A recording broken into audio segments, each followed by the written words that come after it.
Magandang araw mga kaibigan. Pag-usapan naman natin ngayon si ex-Senator Manny Pacquiao.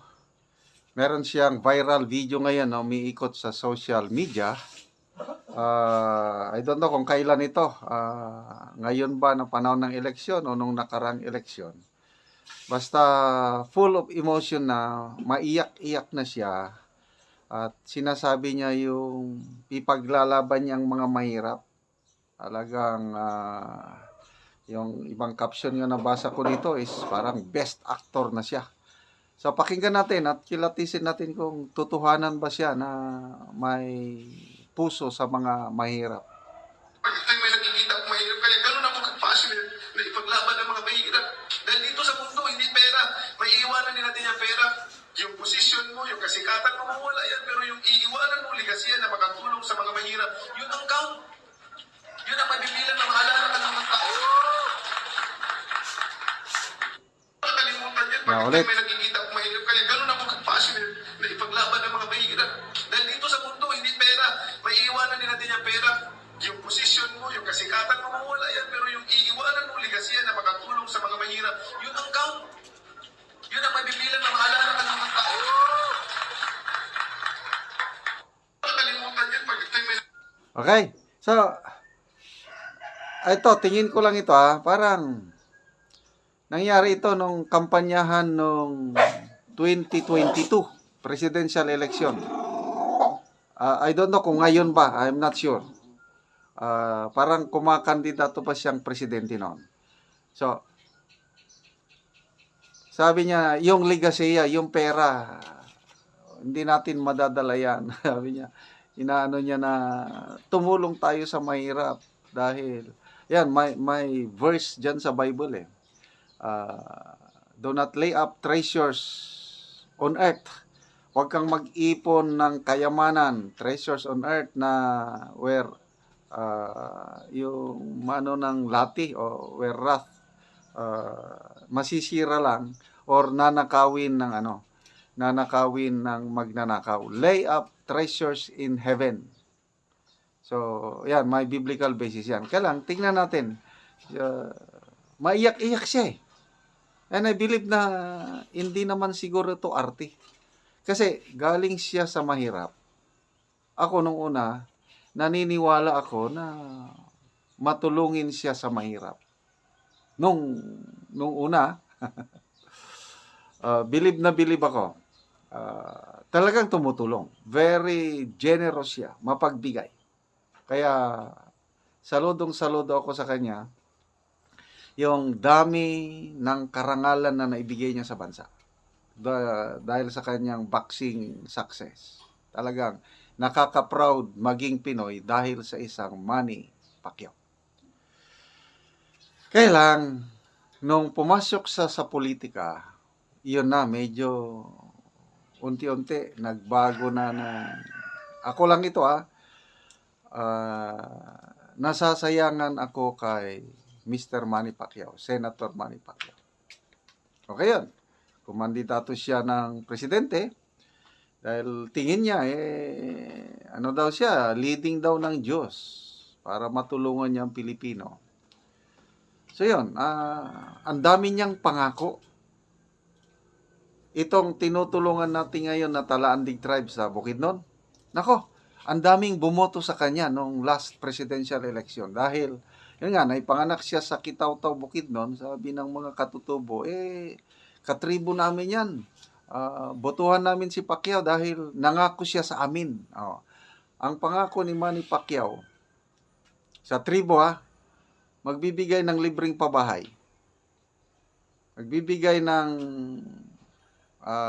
trabaho.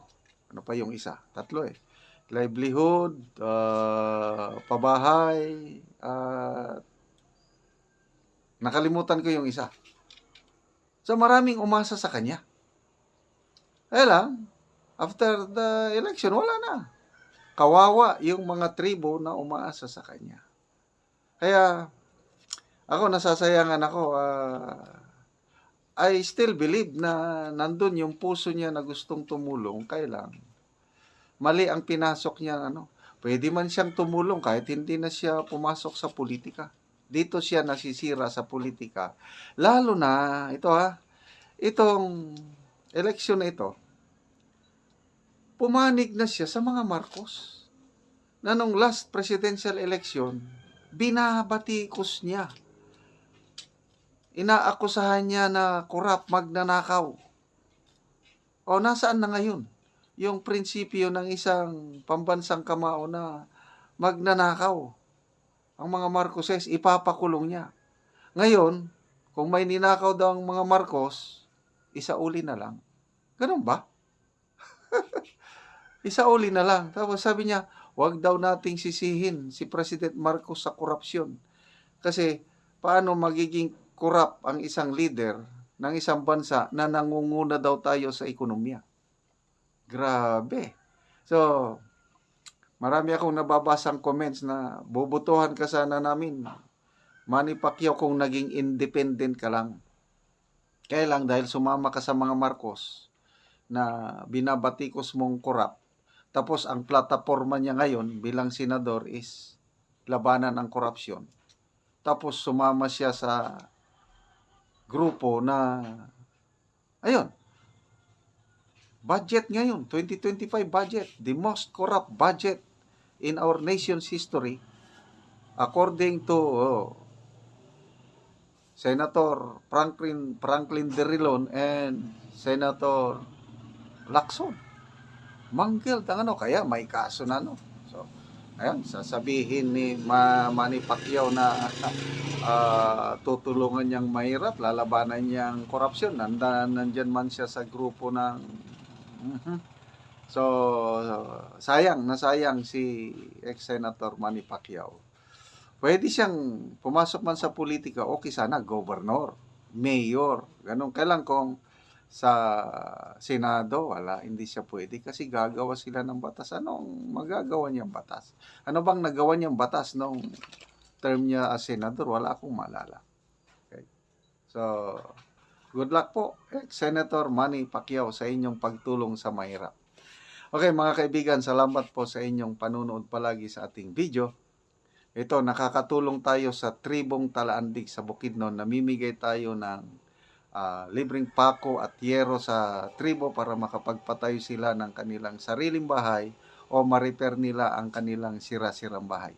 Panoorin nyo ang video na ito, kabalikat kayo sa pagtulong. Sana ituloy nyo lang ang inyong panonood, lalo na yung hindi nyo pag-skip ng ads.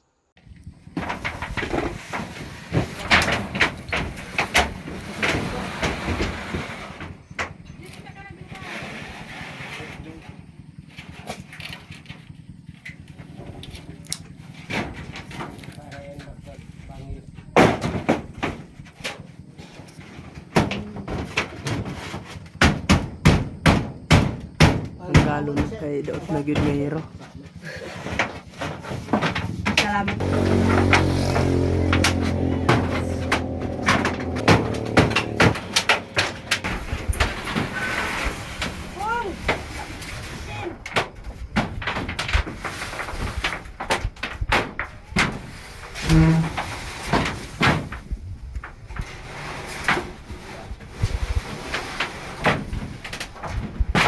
Gabok na gyud ang iyang gamit o ang iyang mga kahoy. Oo, makangalan mataw pa mga outfit na kasi po.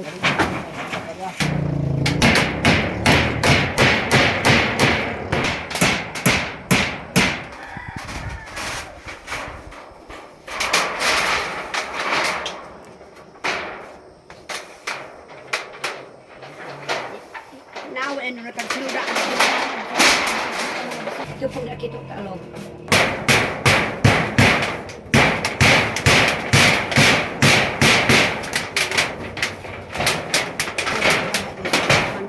Lola, unsa man imong maistorya Lola nga karon natagaan na mo og linsin, lansang karon nakaatop na mo og bag-o. Salamat sa Ginoo.